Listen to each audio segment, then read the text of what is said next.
Selamat datang di obrolan naik kelas bersama gua Tio dan partner gua Ogi. Kita apa nih yo?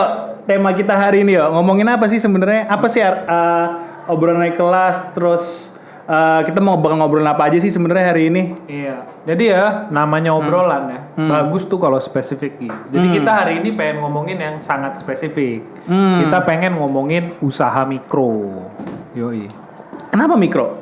Usaha mikro. Kenapa usaha mikro gitu? Karena usaha mikro tuh di mana-mana, Bro. Ada 64 juta usaha mikro atau 99,9% usaha di Indonesia. Ya basically semua usaha mikro lah gitu. Jadi menarik banget. Apa sih misalnya ada fenomena apa sih sebenarnya atau usaha mikro tuh kayak gimana sih yang sebenarnya yang kita coba obrolin nanti nih biar Bro Ensis pada tahu semua. Nah gitu. itu di samping jumlahnya yang besar, tapi ada keresahan nih yang sebenarnya gue pengen coba obrolin di sore. Yoi. Kenapa resahnya? Karena gue baca buku nih, buku judulnya Poor Economics atau Ekonomi Kemiskinan. Yang ngarang itu Abhijit Banerjee sama Esther Duflo. Doi keren banget pak. Siapa tuh? Menang Nobel Prize Economic tahun 2019 kemarin. Waduh, menang Nobel berarti udah orang nggak main-main dong berarti sebenarnya dia ya. Bukan kaleng-kaleng. Bukan kaleng-kaleng. Bukan kaleng-kaleng. Iya.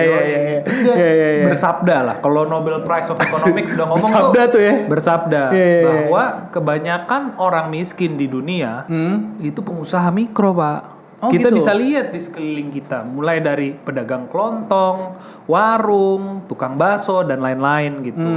Dan gue sering bilang itu ke teman-teman dengan fenomena warung gitu.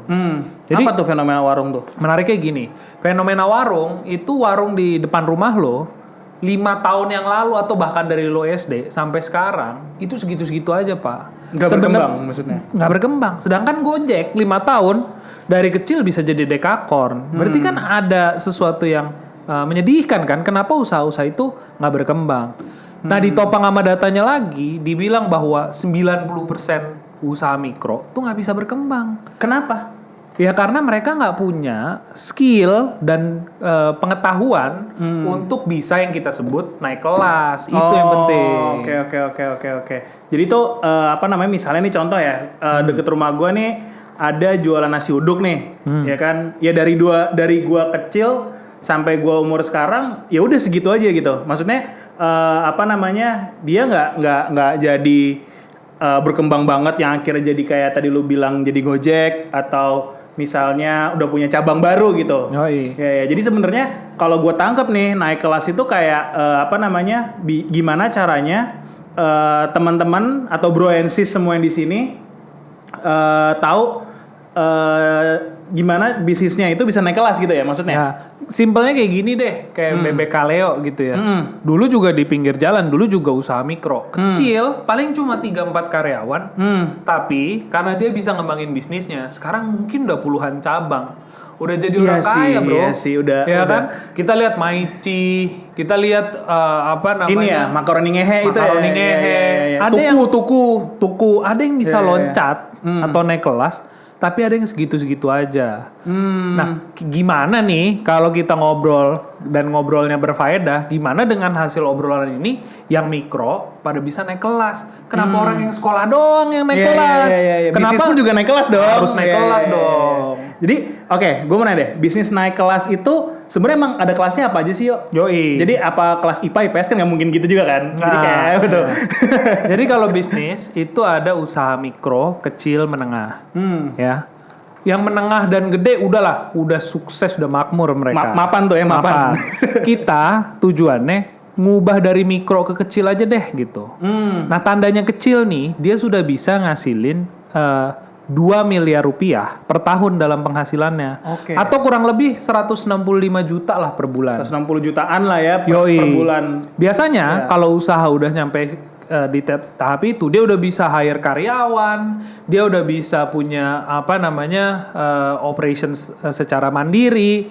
Dia makmur lah, bisa beli mobil, bisa nyekolin anaknya. Bayangin kalau semua usaha mikro di Indonesia itu bisa naik kelas, jadi kayak masuk ke usaha kecil, bakal sejahtera banget, bro. Jadi bisa dibayangin kayak naik kelasnya tuh nggak cuma sebatas bisnis, tapi sebenarnya buat ya kehidupan dari si pengusaha itu juga ya sebenarnya udah pasti lah ya apa namanya berbanding lurus lah kalau misalnya bisnisnya sukses ya otomatis secara ekonomi orangnya juga sukses gitu ya berarti ya.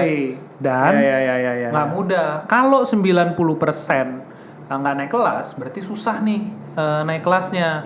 Kita harus atur keuangannya, ya kan? Iya. Kita harus atur operasionalnya. Kita harus atur marketingnya. Kita harus atur ekspansinya gimana. Maka dari itu kita ajak ngobrol orang-orang yang udah naik kelas. Oke, berarti nanti di obrolan kita ini nanti bakal banyak teman-teman kita atau yang akan jadi narasumber kita ya di sini ya. Iya.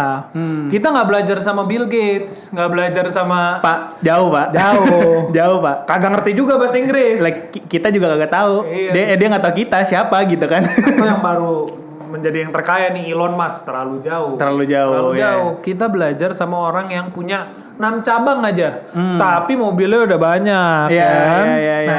Itu kita bisa belajar sama mereka langsung. Wah, keren banget sih kalau kayak gitu. Gua bakal nungguin banget sih sharing-sharing dari teman-teman kita semua nih, cerita mereka buat yang bantu kita biar kita sama-sama naik kelas dan yang pasti sukses bareng. Jadi semuanya stay tune aja ya. Nanti kita akan mulai podcastnya ini.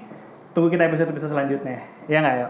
Oke, thank you bro. Thank you guys. See you on the next episode.